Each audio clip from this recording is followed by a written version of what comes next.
Don't forget, my wife worked in Abu Dhabi. She had Of course. she made a lot of money there. All right, man. The team went live already. Malcolm, pleasure to speak to you. How are you? My pleasure. Go ahead. Really enjoyed our last discussion. Giving us a great insight into pretty much everything about the war, from the invasion of Kharg Island or the possibility of it, Iran's ability to close the Strait of Hormuz, the mines, all the military discussions, the minesweepers on the American side or the lack thereof. Now there's pretty significant developments in terms of negotiations. Are they negotiating? Are they not negotiating? And I think having a chat to you and understanding the position of each side, who has the upper hand, because the people that are sympathetic with the regime say Iran's the one dictating the terms, and the ones sympathetic or critical of the regime are saying the regime is desperate and they take any deal that Trump offers them. So maybe let's start with a broad question of, let's start with, what do you make of the developments since yesterday on the negotiations? I, for one, am very suspicious, because I saw the way that the negotiations played out with Steve Witkoff and Jared Kushner in the run-up to the war.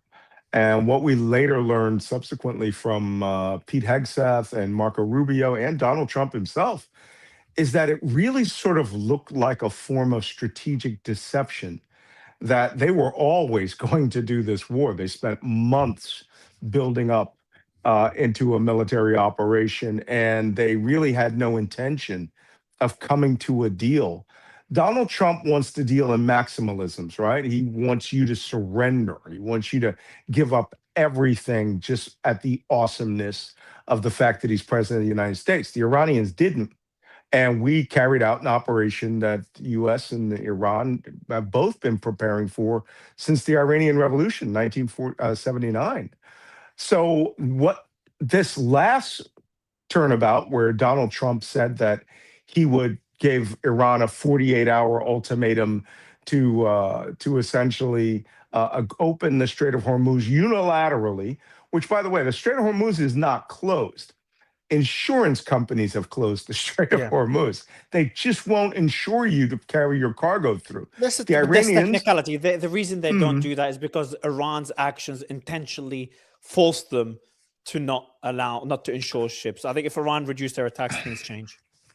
Yes, but also the fact that the United States is carrying out thousands of strikes all over Iran, and that any reasonable, corporate intelligence analyst, if I had been called as a consultant, for example, and they said, well, they're going to bomb the hell out of Iran and kill the senior leadership, the first thing he would say is, well, the people who are the commander of that region can operate independently. He's going to use all the resources he has in order to bring about punishment. And so, we had a couple of days there where ships came through, and you're right, the Iranians used suicide boats, drones, and even a torpedo to attack shipping from as far north as Basra down to the Strait of Hormuz. But none of this would have happened if we had not decapitated Iran and bombed the heck out of the country. So you can't reasonably expect that your opponents are going to play your ball on on their court the way you want to. It would be intelligence malpractice not to warn that they get a vote in whether the Strait of Hormuz is open or not. If you want it open, you're either going to have to pry it open, you're going to have to create conditions within the Strait of Hormuz in which no one can ever be attacked before the insurance companies will risk a $50 million super tanker with a $200 million load of oil to go just 25 nautical miles safely, because the Iranians have made a point of making sure at least one or two or three ships on each end were attacked, on fire, and burning. So the burden is really on the initiators of this war, and Donald Trump should have known this well going into it. If he thought it was going to be easy and the Iranians wouldn't do anything, then whoever told him that or whoever convinced him of that should be fired. Who do you think is winning the war now? Iran, without any question. Yeah. Iran is now holding the entire global economy hostage. Can't believe we got into this. Like, how did anyone not see it coming? Honestly, it's just so surprising to me. It's so surprising to me. because the response you're having is the response that every person who has any investment in the global oil trade and every byproduct that comes from oil, natural gas, including helium and fertilizer and all of these things, you think, how did we get here? Right?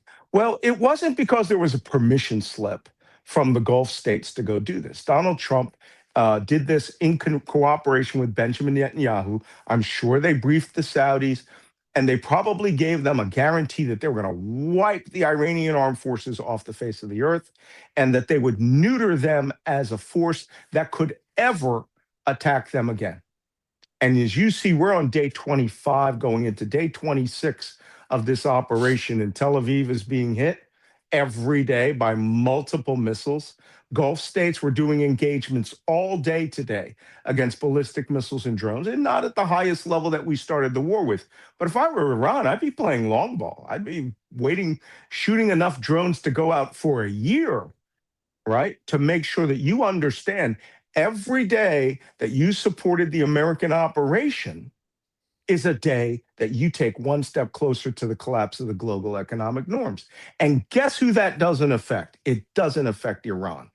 China has an easy pass. They can go through. India has an easy pass. Pakistan has an easy pass. Any ship that loads at Karg Island or an Iranian port, the moment a drop of oil goes into it, it is waived from sanctions, which is mind-bogglingly crazy. I don't know what the United States is thinking by paying the Iranians to wage this war. But every ship that goes out, it's $250 million of profit to the government of Iran. It's They insane. could sit and do this all day, as in the words of Captain America. I could do this all day. But how long can they sustain the bombing from the US and Israel? Because at the end of the day, they're gonna run out of targets to bomb. I understand that they won't bomb the infrastructure because then Iran would retaliate in kind, and then the global economy, the energy market is screwed. But then in terms of military targets, eventually they'll all be bombed out, no? Yeah, they're going to run out of targets. We say this all the time. Then what you do is you go through a restrike matrix, right? You rescrub the entire country and you go, is there anything that we didn't damage, right? I mean, we can bomb nonstop all day. And a good example of where this could end up is, if you recall, during Saddam Hussein's time, the United States created these two areas they called no-fly zones, Operation Southern Watch and Operation Northern Watch. And it was so that we would protect the Basrawis who carried out a rebellion at the end of the Gulf War. And we didn't want Saddam going down and slaughtering them with helicopters after we let Saddam come down and slaughter them with helicopters. And then the Kurds in the north. We bombed daily for 10 years. 10 years. Anytime an anti-aircraft gun position went down there, we bombed it. Anytime a surface-to-air missile radar came up, we bombed it. 1,800 strikes in 10 years, and all we did was just bomb. And most people forget that we did this because it became so routine. We could be living over Iranian airspace for the next year or 2 years, but the global economy, you got one other thing. Everyone should start remembering von Clausewitz, right? It's not about the bombs, guns, and fighter jet rides. That is just the method that we express our political will. All wars are politics by other means. Therefore, the bombing is just trying to force a political solution that is unacceptable to the Iranians, to the point where they won't do anything other than attack back. And so anyone who thinks we can bomb our way out of this should remember the Vietnam War. Right? We were in Vietnam for over 10 years. We dropped like 3 times the number of bombs that we dropped in World War II, and which was millions of people. Insane. And we are now having, if you go to Saigon, it's Ho Chi Minh City, right? You're making all of our sneakers under the communist government of Vietnam. You cannot bomb your way to peace, no matter how much you think about it. A political solution has to happen. The Iranian solution is to sit still, have a chai, watch the Americans do what they want to do, draw blood, and then make every other country in the world suffer, right? Because of what the United States is doing. And that is long ball. And they are winning, because at some point, the system's going to get near breaking, and the United States is going to have to account for it, How and do they'll people forget? withdraw. Malcolm, you just mentioned the Vietnam War, 3 to 3.5, 3.3 to 3.5 million Vietnamese deaths. Mhm. Yeah. And, It you just know, shows there's you a, how much worse what we're seeing right now could get. you know, Vietnam's not actually a very big country. I believe Vietnam is about the size of the Zagros Mountains from, like, you know, right about south of Tehran to, you know, Bushehr. It's not big. But that was also a land war, right? I mean, we lost 58,000 soldiers. They lost almost 1 million people. We bombed indiscriminately, many times, many places. Is that where we're going? Because I would have to know, as a warfighter or as an intelligence professional, right? You have to tell me what is the end state you're trying to get to. All I can tell you is where the enemy is, what they're doing. And if you want to bomb it, go ahead, bomb it, right? You're expending money, you're expending resources. People will die from accidents. Airplanes will have malfunctions and go down in the enemy terrain, and they'll win a propaganda victory. And right now, the Iranians' propaganda is so good in this war.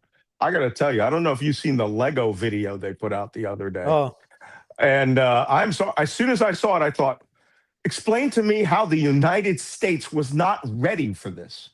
Because every person in the world watched that video and they go, all a ship has to do is hit a mine or be hit by a ballistic missile, and Iran will prove that their Lego video was a prophecy. So, what is the objective of this war? No one knows at this point. And Trump has changed it so many times. Right now, he is preparing to do a land invasion of Iran, Karg Island, all of the islands in the Strait of Hormuz. you think You that's know, more likely than reaching a peace deal? oh yeah, 100%. I really don't have any faith that this peace talk is real. I don't at all. I think it's a strategic deception to get U.S. forces into position. And I'm not saying this because I don't like Trump, right? I mean, the man is an idiot. He really doesn't know what he's doing. He thinks this is a real estate deal, and that if he takes terrain, it's like eminent domaining your front yard so that they could build a car park.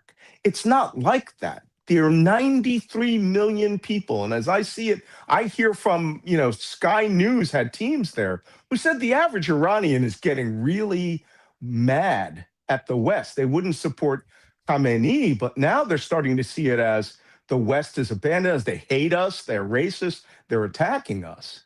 So, from the perspective of an intelligence collector, I'd say, hey, listen, you're losing the cultural war. There are no hearts and minds here to win. So long as we keep bombing, if you bomb the power plants, we're done.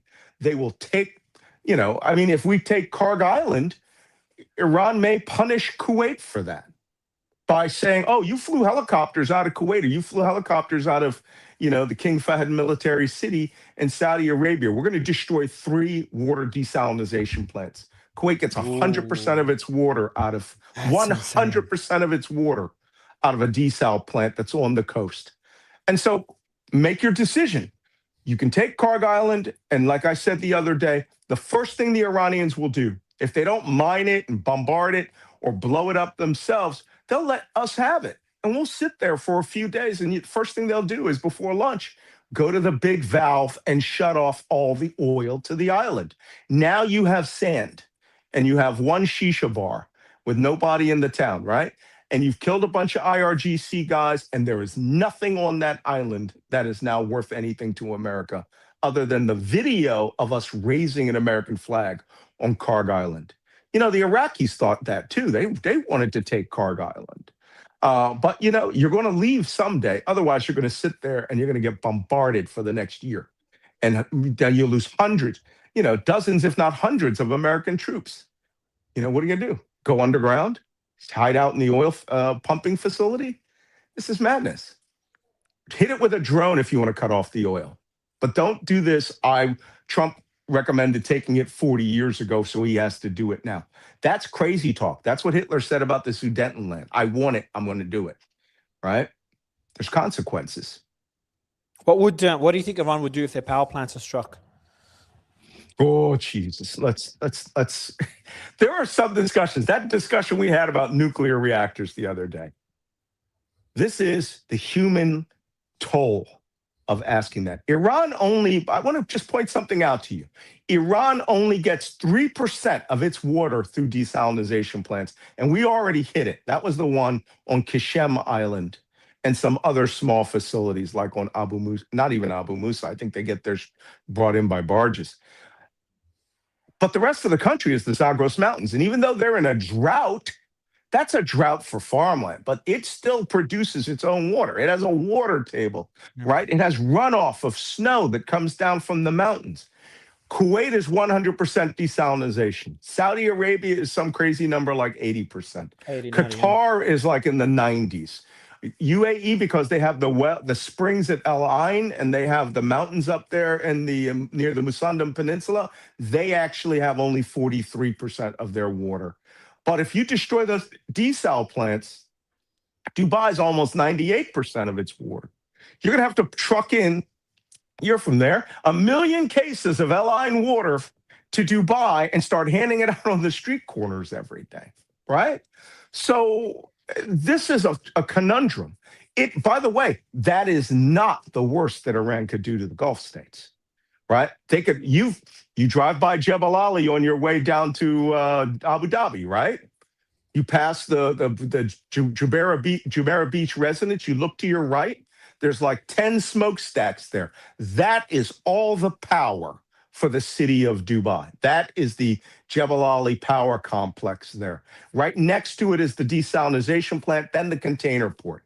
They could level that, right? And say, oh, you want to see about not having power? Let's see how you like that city where you get stuck in the elevator in the Palm Jumeirah or the Burj Khalifa, and we really just devastate your system. Also, all the substations for JBR down there.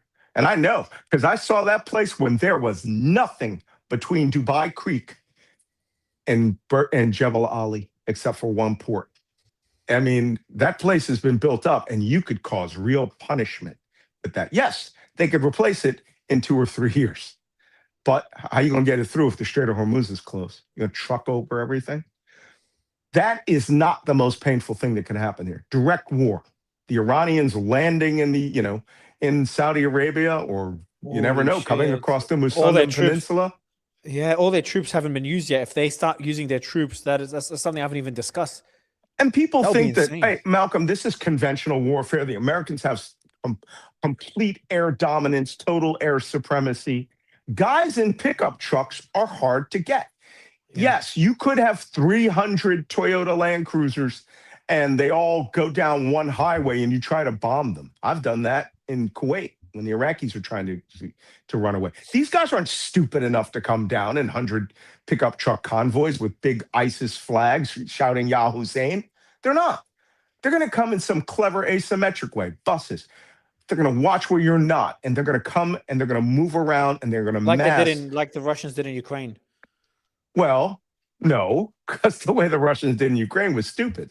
They spent months preparing for that. I'm talking about the way I'm talking about, you remember the scene from Mad Max where they're coming in the dust from different, they got picked up by drones. But so I take it back. The way the Russians come in very small groups, they send 2-3 soldiers at a time instead of sending a whole group of them. Now how they do it, they do it on motor scooters and little not the beginning of the invasion. Polarises. No, these guys just need to be on small boats. I'll tell you right now, if 50 private small boat craft, all you need is fuel and a battery, right? Leave Bandar Abbas with 5 guys each, right? That's 250 armed men with machine guns. And they all just boom, haul ass, straight across, and they land up near Ras Al Khaimah.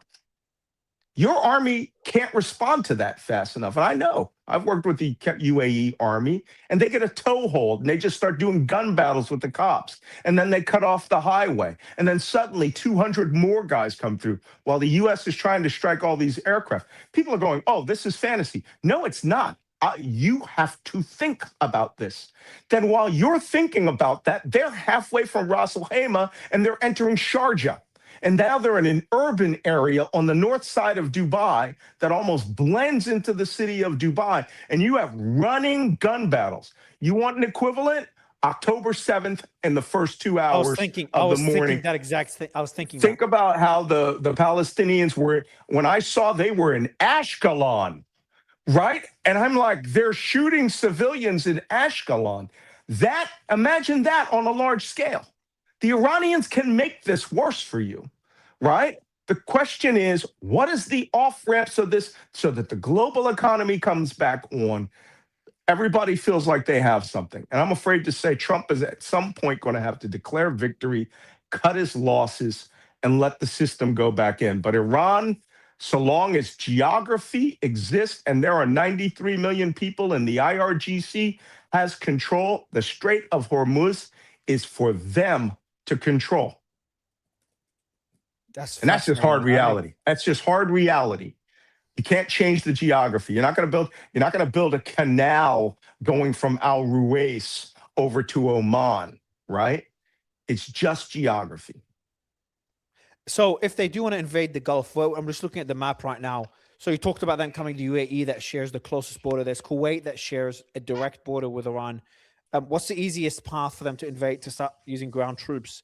So the one is going through the UAE through Ras Al Khaimah is the easiest way. Then there's also Qatar, Bahrain, and Oman are all relatively close. There's Kuwait that almost shares their land border through Iraq. What is the easiest path there? And can't they be picked off by drones in the sea? Well, sure, you could pick off. And do they have enough boats? Drones there's 33,000 boats allegedly in the IRGC Naval's flotilla. And then you could pick up every civilian boat there. There's probably 30, 40,000 civilian boats that just go fishing up and down I'm not talking dhows. I'm talking about boats with mercury outboards. I'm going to give you two historic examples because I never like to use speculation that is, or as we call it, prognostication, that's based on just Tom Clancy combat, right? 2 times in history, this almost happened. In Operation, I believe it's Karbala 4, in southern Iraq, the Iranians almost broke through the Iraqi defenses between Al-Fa and Basra, right? And had pushed back. Even though the Iranians had gotten as far as Khorram Shah, the Iranians pushed back. Everything was along the Shah al-Arab waterway. There was a time where we thought that the Iranians were going to break through. I mean, I was monitoring the Iran-Iraq war for U.S. intelligence agency, and we thought, man, they break through right there, right? Between near Qasr and Basra, which are they're marshes on the other side, but it goes firm, and they could push through to the highway near Ashueba. This war is done because they can turn the Iraqi flank by going to the north. And then, we start thinking, what if that's not their goal? What if their goal is to say, listen, you're all my Shia brothers. We're not going to fight you. We're going to stop and hold here. But I got a corps of Iranian Revolutionary Guard that turns left and goes to Safwan and invades Kuwait from the north. That could happen. All right. That's feasible. Could we destroy 500-600 trucks? Depends on who's doing the attacking. What if the Heshab Shabi of Iraq joined the Iranians in this? And the Iraqi army has mass defections of the Shia that run most of it. All of these are scenarios that must be gamed out before you can say, oh, this won't happen, right? Kuwait, 1987, the Iranians were going to invade the Kuwaiti oil fields and the Ahmadi port and the Saudi ports in Jubail, Al-Kharj, and it'll come to me, Kafji. Jubail, Dammam, Kafji. 1,000 Iranian Revolutionary Guardsmen in high-speed boats, right? And we figured it out. We figured out that was going to happen. We had days of warning. The Saudis brought every ship they had from the Red Sea up into the Persian Gulf. And the Iranians in the end said, oh, it's just an exercise. We had copies. All right. We knew they were going to carry this out. They were going to lay waste to the oil fields. They could still do that. Right. And there's not enough airplanes in the sky to stop that if they are determined to do it. And if it is the religious fervor that they're good at, if any of you have been to Ashura, I've been to Karbala and Najaf during Ashura. And there are people out there that will go out and risk their lives for whatever the supreme leader says to do.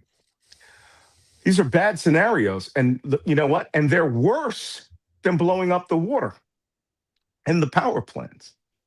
Because that means you have nothing to lose. Fucking hell. So it's like Iran is a gorilla in a glass house. There is so many different targets that are not ready for such a war. And they're right on Iran's border, and Iran's got hundreds of thousands of troops that are sitting idle right now just for domestic security. The only thing they're striking is the Kurds. What do you think they're waiting for? What do you think would push them to the edge where they strike the desalination plants, the power plants, and even start using their troops to attack Kuwait, the UAE, and other Gulf countries? What would it take in your mind?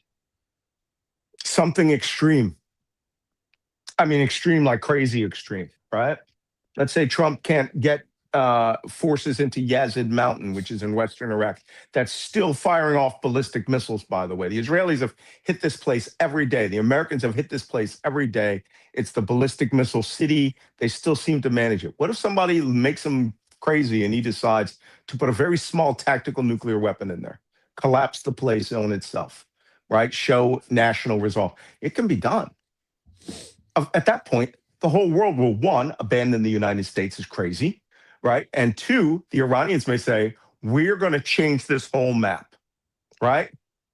Like, we're going to gather up people in their POVs, right? Their cars, give them rifles, and we're going to Mecca. We're going to resolve the first Islamic fitna. We're going to change the ownership of the holy shrines. Can you tell me more about Saudi's military? How yeah, they got a good military. They got a good capable military. They got a capable military. I was with the Saudi forces when they went into Kuwait. I mean, I served with them when they got into Kuwait and met their commander up there. They're capable. With our assistance and air power, they're very capable. But, you know, there are only so many roads. Right? You never know people that will take to the desert. They will come in. I don't know. What if they land 1,000 commandos in Dammam and now they take over, they destroy the Saudi police stations, they take over the ammunition. The army starts mobilizing. It's a mind-bogglingly crazy scenario because we shouldn't even be talking about this. But we are in a circumstance where it could be a third order effect of bad decision-making. So it first starts with Karg Island and taking the western Strait of Hormuz Islands or Kishem or doing something crazy like saying we're going to go to Bandar Abbas, right? It's crazy talk. But you need to be prepared for what will happen after that. Then they may go after the water desalination and power on both sides. And then it's easy for them to take out these desalination plants, just like they struck the Gulf. The Qatar gas field, correct? They're getting through Israel's defenses with the most sophisticated anti-missile system in the world. They're getting through. And so Kuwait City, I don't even think they would use the good stuff. I think they would use short-range ballistic missiles and they just pummel it, right? Put down 10, 20, 30 missiles on it with one objective. Ahmadi port, Shuaibah port, desal plant. All of that's in one cluster, by the way. And it's just like, that's what you get for allowing the Americans to fly, you know, and take our island. And Kuwait's the one that will suffer forever. And Kuwait, you know, I just find this amazing that U.S. planners aren't going, you're aware that this is a possibility. Do you have a spare desal plant laying around? No. We're going to truck it over from Turkey. Do you know if they're stocking up on water? I'd be surprised if they're not. Okay, here's something people need to know about water. Okay, when I was in Iraq and we were in Kuwait and Desert Storm and then Iraq during Iraqi freedom, water that is in those plastic containers and in boxes is perishable because in high heat, right, the plastic breaks off inside and contaminates the water. I've seen hundreds of thousands of bottles of water that had to be destroyed, like literally tractors running back and forth over them because it's spoiled. You couldn't drink it. It was non-potable. So you could, but you would have to literally have cops in the street, soldiers in the street handing out case per person, you know, every day because water, you have to use water, not just in toilets. You have to use it in cooking. You have to use it in things like that. You can't go to the ocean, grab salt water and desal it down in a pot. You can't. You would have to use condensation to peel it off. This is No, I don't get, Malcolm. mind-boggling. I don't get it though. Though, why do you not think the negotiations will work, considering those circumstances? Considering there's so many more things that we haven't even spoken about the Houthis yet that can get involved. The fact that We haven't. Iran could strike the power plants and the energy infrastructure on the Gulf, considering the fact that Iran could mine the Strait of Hormuz, which we talked about last time, considering the fact they could strike desalination plants in the Gulf, and considering the fact they could invade the Gulf with their hundreds of thousands of troops through sea and ground. Either Trump doesn't care about the Gulf, which I find hard to believe, or there's another side to this. Like, can Iran just bomb the hell out of their troops? You can't just kill hundreds of thousands of troops. It failed time and time again. I think the other side to it is very simple. Trump does not believe anything that he's told that's not in his head, which means the chairman of the Joint Chiefs of Staff, General Kane, could come up to him and say, President Trump, this is going to be a disaster. Yes, we've dropped all these bombs. You will come off. The only thing that'll stop Trump is if he says, you will come off as a loser. Trump can't abide that word. I mean, I've spoken to people that know him intimately. Michael Cohen, who was a lawyer, Lev Parnas, who was his fixer for Russia. And they were just like, we'll do whatever. If you want to get Trump off of something, tell him he'll lose, right? And make him feel like he's going to win. I don't believe he cares about the intelligence out there. I don't think he cares about the tertiary effects, secondary, tertiary effects of war. I think he thinks that the numbers of bombs that are dropped mean that he can't understand why Iran hasn't unconditionally surrendered. Unconditionally surrendered. I'm going to tell you how stupid that is. Right? To get Japan to unconditionally surrender, we had to vaporize 200,000 people in less than 1 second. All right? After already militarily defeating them throughout the entire Pacific. My dad served in the Pacific at age 15 out there at the time of the surrender. He was 16. So the point is, this country, Iran, had a million men in near losses, caused 1 million men losses on both Iraq and the Iran side in the Iran-Iraq war. And they took thousands of kids, put a scarf on their head that says, Hussein says that I'm allowed into heaven, gave them a plastic key around their neck and walked them into minefields and machine gun fields of fire during the Karbala operations. That's true, right? You can go look it up. There's videos of it. There's photos of it. That's a nation you cannot ask to unconditionally surrender. They have a different cultural pain threshold than we have in the West, right? Look at their Ashura demonstrations. They inflict pain on themselves to feel the pain of Hussein and Ali. What makes you think Donald Trump standing up at a microphone saying unconditional surrender is going to make them? They're laughing in their teacups. As we say in Arabic, khalas. Why do you think the Houthis haven't gotten involved yet? Because the Iranians haven't told them to get involved yet. They are biding their times. Biding their times. They are going to wait. And let me tell you, the people who can really suffer, here's what they can do. While you're waiting for them to attack ships, which they will absolutely do, they'll close the Bab el-Mandab waterway. They will take their ballistic missiles and they will devastate the port of Yanbu, where Saudi Arabia has managed to now export a third of its oil again on the Akik Yanbu pipeline, Akayak Yanbu pipeline. And they will make sure that pipeline never works again. And then they will bring soldiers in. They will do commando raids. They will, we will need 2 more aircraft carriers just to handle them. And we actually had to come to a negotiated ceasefire with them to reopen the Bab el-Mandab waterway. Who knows what deal Trump made for that? But they could close off all shipping from the Red Sea to the Persian Gulf, which means everyone has to go to South Africa now to get around, to get to the Atlantic Ocean, to move anything.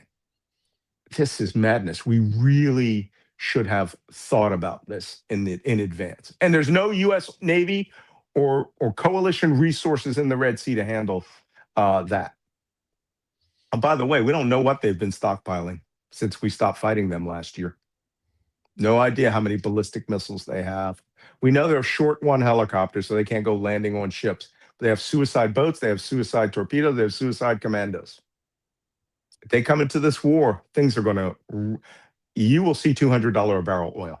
I mean, WTI oil, right? West Texas Intermediary, not Brent North Sea. The cheap stuff will go up to 200 a barrel. Fuck no. I know, right? What a bad position to be in. What a bad position to be in. It just shows how many cards Iran still has. What's the Have a lot what's of the other cards. side of this? What is the other argument to this? What is, if you talk to someone who's more hawkish, not hawkish, who's more optimistic about the US progress, what is the counter argument to Iran being able to send troops, Iran striking desalination plants or power plants? Yeah. If somebody were to walk into, let's say, one of our intelligence offices, and I'm at Fifth Fleet headquarters, and they're like, and I hear these things from time to time, we're kicking their ass. The first thing I would say, because I'm not a contrarian, I'm a realist, right? As I like to say to you on here, my job is to tell you exactly how it is and how good or bad it could be. You say, man, we've hit 70,000 targets. Okay, great. What's your objective? And they go, well, first, decapitating the regime. And you go, the regime's back. We just upgraded the leadership from an old model that was really not that radical anymore to a upgraded, more supercharged model. And we killed his father, his child, and his wife. And the guy was 17 years old when he was an IRGC commander in the Iran-Iraq war, which means he's got street cred. He ran the IRGC. He ran the Bastion. You think this guy's going to go, oh, Donald Trump, he frightens me. He's going to think of something clever for your ass, right? And we need to be prepared for clever and anticipate it. So if somebody were to come and say that, and I'd say, okay, you hit 70,000 targets or data points up there, explain to me how this meets your end goal. Are we meeting your end state? And they'll go, no, we got to do something about the Strait of Hormuz. Then you're not winning. What you're doing is expending ordnance. Expending ordnance is not equal to winning. Ask the US-backed government of Vietnam. Oh, it doesn't exist. Ask the democratically elected government of Afghanistan. Oh, it doesn't exist. The Taliban won. And both of those countries kicked our ass wearing flip-flops. So, not joking. So explain to me what the victory conditions here are. If you go and say it's a situation where oil can flow and the global stress is taken off the system, then that means Donald Trump is losing and will lose this war. Because he got one of his top 3 points, destroy the Navy. Navy wasn't even a player in this, right? It was a show Navy. We didn't even kill the sailors except for those 100 guys on that one ship we sank off of Sri Lanka. But otherwise, ready for buy Chinese frigates. So essentially right now, the Iranians can use ground troops. They can strike energy and infrastructure desalination plants. They could use the Houthis.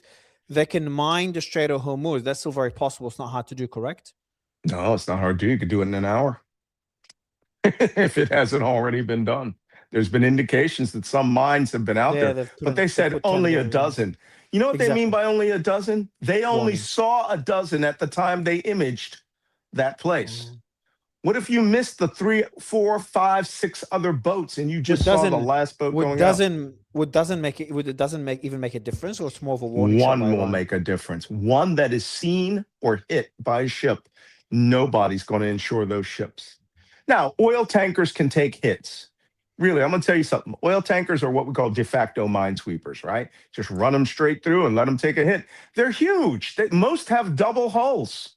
Most ships after, Exxon Valdez converted to double hulls. So you could take a hit. The question is, will you get your cargo out guaranteed? Will it not? You may take a hit in the bow and somebody gets through and the next ship takes it in the stern and aft machinery catches fire and it burns all the way up, then catches into the oil and you have a major conflagration in the middle of the Persian Gulf in the Strait of Hormuz. And the next ship owner goes, I'm not losing $250 million worth of oil on my VLCC.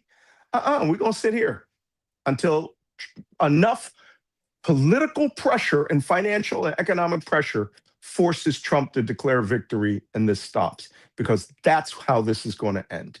It's going to be political pressure because he did not think this out in advance. Therefore, there are going to be global consequences for all of us. Can you, so there's a report now that the Department of War will be deploying 3,000 troops from the U.S. Army's 82nd Airborne to the Middle East. So that's one group.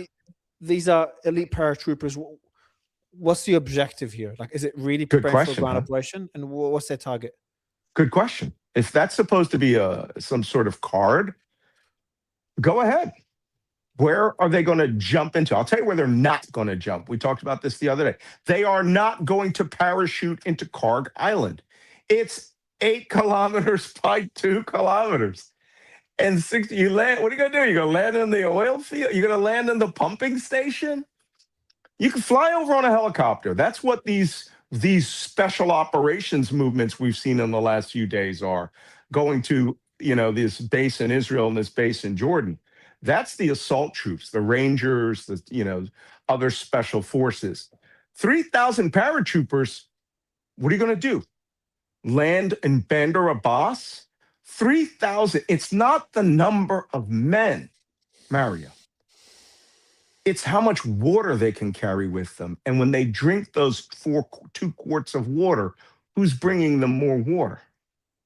How many, when you go through your combat load, right, of whatever it is for you, 300 rounds or 6 magazines of 30 rounds, 240 rounds, who's bringing you more ammo? How are you getting resupply? If you say, oh, a helicopter will bring it, a landing craft will bring it, and you're watching, they're waiting in that battle on Karg Island, you go, oh, here's the water, food, and resupply. And suddenly the surface-to-air missile system that you ignored, which was one guy who was sitting in town with a man pad, takes out your helicopter, kills 6 crew, and you have no ammunition, food, or water. What are you going to do? Go through the town and start breaking into kebab stands? That's happened, by the way. So, there's a logistics chain. Which one are you referring to? When did it happen? Oh, it happened in Iraq. Their guys just couldn't get resupply. You resupply. I had that happen to me in Ukraine when I was in the Ukrainian army. We were 5 clicks behind Russia's lines, and we found some woman had a tiny little stand inside a warehouse, and she had evacuated because they were killing the civilians. So we had to eat all the crackers and take all the water. We left her money, but sometimes you got to improvise. And if you lose the logistics chain that goes all the way back to the United States or whatever base you came from, then it can get really interesting really quickly. The enemy has its logistics chain. It's called Iran. It's right behind their back. It's supplied by 93 million people. They can get water from springs off of the mountain. They live there. They know how to do it, and they'll do it in flip-flops. Oh, it's a frustrating problem. It's a dilemma. There's one more thing I wanted to ask you about is in terms of the Gulf armies, how capable are they? I know we've touched briefly on Saudi. Can you just break through? I'm not sure how much you know, how in depth you know about the various militaries. Kuwait, UAE, Bahrain, Qatar, Oman. Oman's probably the weakest, and Saudi. Well, first off, Oman's not going to get involved. All I can do is tell you how they acted and how they fought in the one most recent armed conflict they've had. And that was in Yemen just 4 or 5 years ago. They fought the Houthis and got their asses kicked. I don't know if you know that, right? I mean, when they were up in mountainous terrain, the Houthis were blowing up M1 tanks, shooting down F-15 strike aircraft. One of the most amazing ones, the UAE had a littoral combat ship there, a catamaran, that an anti-ship missile they didn't think the Houthis had came out and blew it up and burned it out from one end to the other. They actually one of the worst disasters that happened was the Emiratis and the Saudis had a joint ammo facility, storage facility that they made up near the forward edge of the battle area. The Houthis put a rocket into it and killed 56 soldiers, right?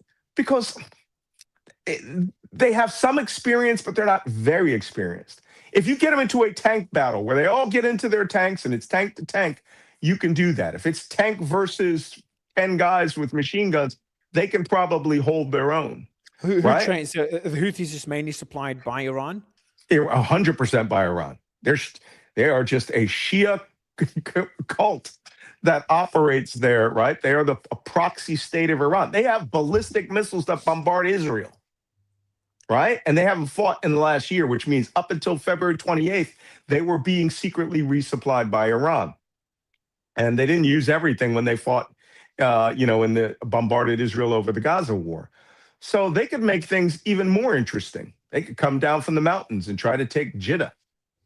Or what if, granted, you could get an army up in the meantime. What if they do something crazy? Like you're sitting there minding your own business, thinking they're just going to shoot rockets and missiles out there. And they get 1,000 guys. They all jump into their Toyota Land Cruisers and POVs, and they fight their way towards Mecca. It's possible because it's a single goddamn highway, right? From the Saudi border all the way up to, the Jordanian border. You're saying the Houthis? You're talking about the Houthis? The Houthis. They're they're on the western Saudi coast. Direct line. Mecca, Medina, Jeddah, Yanbu. Now, of course, that would take thousands and thousands of them. We'd be bombarding them, rocketing them, right? They would have to have the religious... October 7th like attack. Absolutely, but October 7th succeeded. Yeah. Right? In most of its objectives. Where it failed was they were too busy killing civilians, and I actually went to Israel and studied all of their captured documents. Their job was not to slaughter the civilians. They just got into it. Their job was to drive and connect with the West Bank to the south and to create a land bridge. Yes, it was. And it was drawn on their little maps. They just went nuts and started killing civilians, which is why this thing failed for them. The Israeli army rallied and slaughtered them. Right? That's what could happen in Saudi Arabia, but you don't know where the battle is, right? These guys might be thinking, we're going to refight Qadisiyah and you're the infidels this time, right? There's a lot of religious history here that I think people don't take into account on this Shia versus Sunni hatred. We were talking about what Iran and their proxies could do. We haven't even talked about Hezbollah yet. What else could the US do that they haven't done yet, other than striking the power plants? Something that makes sense from a military perspective. Nothing. It's bombs, guns, and fighter jet rides all day long. I mean, it's expensive as hell. It's expensive as hell, but apparently money is no object. You will not topple this government. You cannot make it have... First off, they tried regime change by decapitation. Didn't work. All that means is the guys your age, right, Mario? Guys your age who have been watching guys my age get wiped out, and you start thinking, I can do this better. I'll use Instagram. I'll use some way the Americans aren't thinking about that's clever and adaptive. And Malcolm, guys Malcolm, something just happened. I reported earlier that there was reports of a missile fired from Iran onto Beirut after Beirut expelled the Iranian diplomat. Yeah. So Beirut expelled the Iranian diplomat. It was pretty big news today, and leaning more towards the US. So a report came in hours ago that there was a missile launched from Iran towards Beirut. Now I posted, I said, there's no way this is true. Like, it's highly unlikely. Otherwise, Iran... Did it hit the American embassy in Junia? I don't know. It just came in now that according to the AFP, the Israeli military has confirmed a missile launch from Iran impacted in Beirut. Wow. You know what I'd call that? Adaptive. Don't tell me that we have destroyed these things. The Iranians are playing shell game. They had 47 years to prepare for this. And if you were to ask me, Malcolm, where do you think that missile went? I would have said the American Embassy Junia, right? That big complex we moved. I remember the old American embassy that got suicide bombed. Well, two embassies that got suicide bombed. So I would have sent the United States a message. Keep pushing the Lebanese army to fight with the Israelis, and let's just take away your representation. They hit the American Embassy Baghdad, American Embassy Consulate in Erbil, American Embassy Kuwait, American Embassy Saudi Arabia. Why not? Just Jesus Ali, Christ. American Embassy Beirut, one missile. That country's been struck by Iran. It's probably the only country struck by both Israel and Iran. Only one missing is the US for now that Lindsey Graham wants to involve in striking Lebanon. No, they've struck Iraq, the Hezbollah. before. So True, that's true. two. Of course, Iraq's struck by everyone. What do you? How capable do you think Hezbollah are?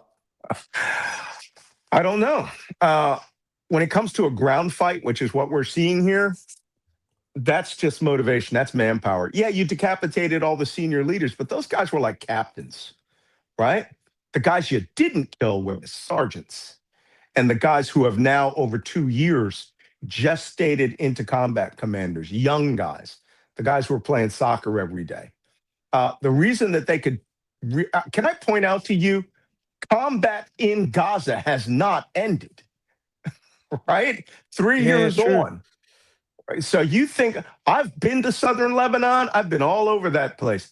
You know, by the way, there's a T-shirt that one of these guys that was captured in Kuwait City, that was a Hezbollah operative, had. It says University of Southern Lebanon, right? And in Arabic it says Madrasat Mukawama, right? The school of resistance. And it's about Hezbollah, right? They have this, it's ingrained in the society. And if Israel thinks they're going to go Gazify this place, they might want to refer back to their 10-year war in Lebanon, where they lost almost 1,000 soldiers. But this time it's going to be for blood, because Hezbollah ain't going anywhere. They're Lebanese. What do you think, they're going to go into Syria? You're going to displace them into some iron fist of the Syrian Sunni resistance army that took over that government? They're going to fight to the last. And then you're going to get a reintroduction of something I saw in 1984, where I knew this was going to get serious. You know what that was? Did I mention this before? The suicide donkey bomb. Southern Lebanon entire. Young kid comes up. He's got a donkey, double panniers. He had been coming through. He was turned into, not him, he wasn't really young. He was like 15, 16 years old. Came up. They had seen the Israeli soldiers, went up to the checkpoint, blew himself, the donkey, and the Israeli soldiers up. We're going back to that now, if this turns into a street battle between the Israelis. And the problem is, the Israelis will just shoot anyone, man, woman, or child, on suspicion that they're a potential suicide bomber. This is madness. We should not be here. And my biggest problem, Mario, is that it's not going to stop at the Litani River. They're not going. They're going to take Tyre. They're going to say, you know what? We're going to have to go to Beirut. We're going to have to clean out southern Beirut again. That was 1982. They did that. Man, I can't believe this is happening. I can't believe it's all the way now to Beirut. Iran striking Beirut. They're not abiding to any red lines, and that just shows what red lines? They're not scared of anything. They're not scared of anything right now. What would they have struck in Beirut? We'll find out what it is. Look, they're not bombarding Israeli army positions. They're hitting something strategic that will tell the Lebanese government, don't you dare comply with the Jews, right? And that would be the National Council during a meeting, or to tell you the truth, the easiest thing would be the American embassy. They cannot protect you, is what that missile means. Man, that is fucking, I don't think people understand. I'm just trying to understand. First, I don't understand how significant this is, everything that we've discussed, and now this on top of it. People I'm speaking to behind the scenes are in shock right now, because there's been a lot of progress. I was reporting about it earlier, according to various sources, that there's been some positive progress between the Lebanese and the mediators. So I'll read out the sources have told the U.S. officials, the sources have told me, so my sources, U.S. officials are highly pleased with Lebanon's decision to expel Iran's ambassador. And now Iran retaliated. Yeah, so... yes, this is. Can I point out something that's even worse here? All right, I'm sorry, I have to go back into my history. I was 21 years old when I arrived in Beirut as part of a multinational peacekeeping force there, before we got blown up. Not even 24 hours after I arrived, they blew up the American embassy, killed 69 people, including every CIA officer in the country that day. And me, 3 other Arabic linguists, and a Marine human intelligence officer became all of U.S. intelligence in Lebanon that day. Then they came back and blew up the Marine barracks in October, and the French paratrooper headquarters, and the Israeli divisional headquarters in Tyre. These guys, Hezbollah, with Iran's assistance, created the supersized suicide bomb. But it was done within the context of the Lebanese civil war. And I've said this before, if Israel pushes into the Bekaa Valley and this turns into a street fight in Beirut, this could turn into the second Lebanese civil war. The Christians are going to get, as far as Iran's concerned, the Christians are going to get punished because, you know, they're back in the United States. The Lebanese army may collapse in straight combat. And I want you to imagine a scene where this happened with the Druze and the Amal militia back in the 80s, where they would just come to a checkpoint, kill the soldiers, take their M113 armored personnel carrier, all their weapons, and then go down and fight the Israelis. I mean, we are pushing the entirety of everything that was done in the Balfour Declaration. It is like someone's taking a sledgehammer to a sheet of glass. And the Middle East, it may defragment again. And by the way, you'll like this because I mentioned the Balfour Declaration, you know, Lord Balfour, and, you know, which created the separation of it. But, you know, General Allenby was the commander in Palestine at that time when, you know, Jordan, all these countries broke up. T.E. Lawrence helped divide it up. An Iranian warhead missed the Sephardic Hotel where I stayed in Jerusalem by about 20 meters the other day. It didn't blow up. That's where General Allenby, T.E. Lawrence, and everyone stayed when they were dividing the Middle East up. And, of course, the King David Hotel. What is, Malcolm, I don't want to ask about the best case scenario anymore. What is the worst? Don't. The worst, since October 7th, the worst case scenarios have been the one that have been actualizing. So my question to you, what is the worst case scenario right now over the next year? Somebody detonates an atomic bomb? I mean, What would it really? take for that to happen? And who's that somebody? Trump may just decide that Yazid, you know, the mountain, the Iranian ballistic missile complex that is still operative could be neutralized with the largest weapon that we have. Not the largest, the smallest atomic bomb that we have, maybe 5 kiloton atomic bomb, let it go down, penetrate, blow up, and not put that much radioactive material into the air. That would be a sign the United States has lost its mind. Israel won't do it, but they may goad Trump into doing it. I mean, there are so many. Let's go back to the best case scenario. Let's assume Trump has a day where he decides it's time to off-ramp. His friends have lost too much money. The Emirates can't take it anymore. The Gulf states can't take these losses. They cannot project 10 years out there. And Trump decides to declare victory and says, I will let the people that use the Strait of Hormuz, right, secure the Strait of Hormuz and withdraw U.S. forces, declares victory, schedules a parade in Washington, D.C. That's the best case scenario here right now. And you should hope that that happens this week. What, getting a coalition to open the Strait of Hormuz? Well, I mean, I wrote an article in my Substack. How would they do it, though? The third day after this war started, I wrote an article in my Substack called Enter the Dragon.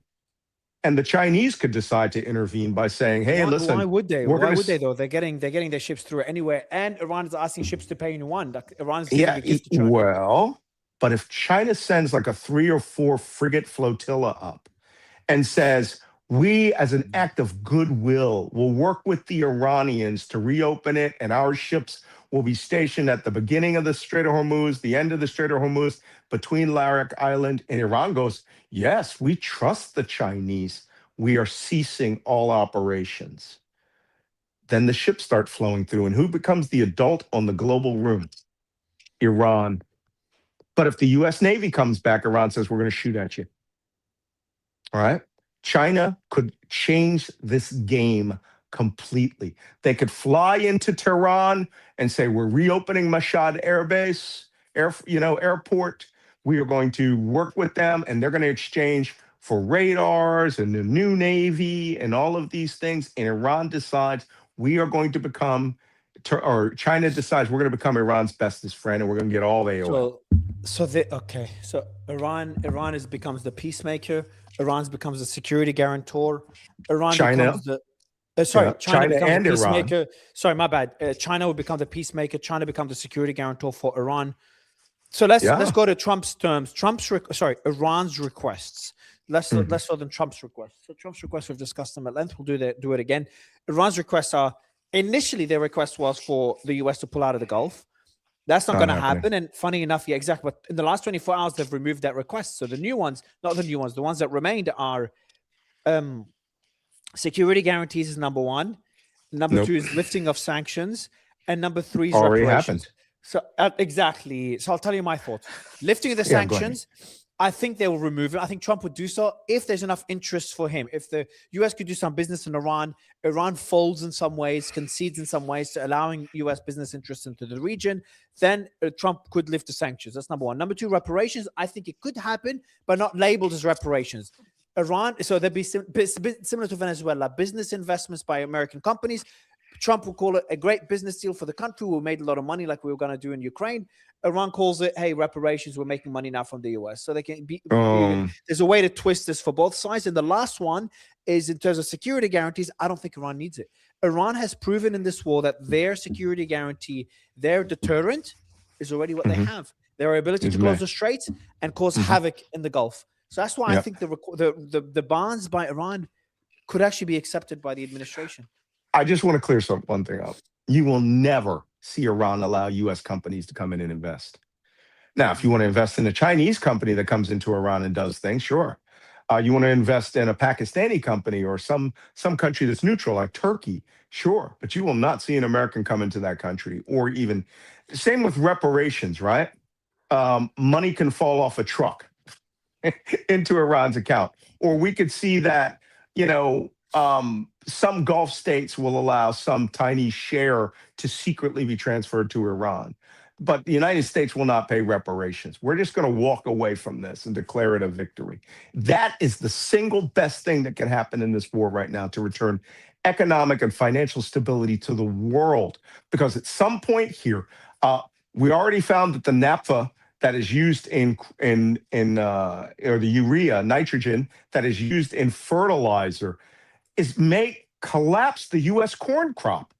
China has stopped allowing anyone to sell fertilizer to anyone else in the world. So go to your Home Depot and go to your shops, and try to find fertilizer this summer for your garden. You're going to find an American version, you're going to find a Canadian version, and it's going to be 3 times the price, 4 times the price, not $1 a bag like we have here. This is dangerous, and Africa could have a famine because of this. Not that Trump cares. I mean, the man's a straight up racist. He doesn't care about anyone but himself.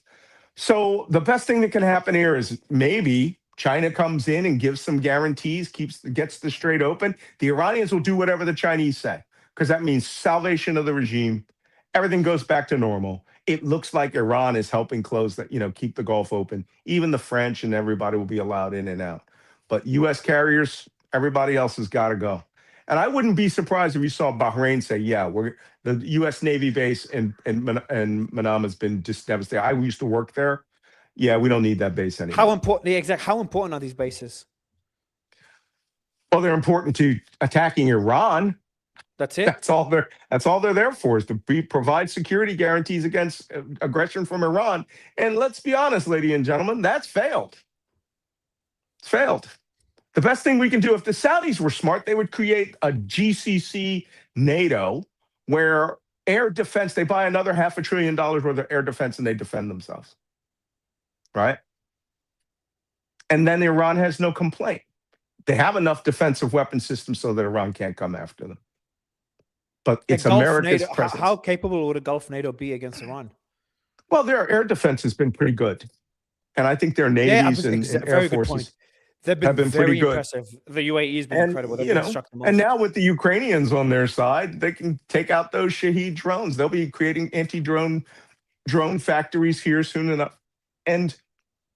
But our promise that those bases would stop that turned into our springboard to defang them.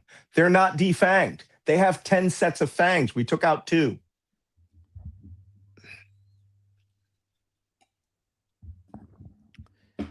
Man, things are pretty screwed.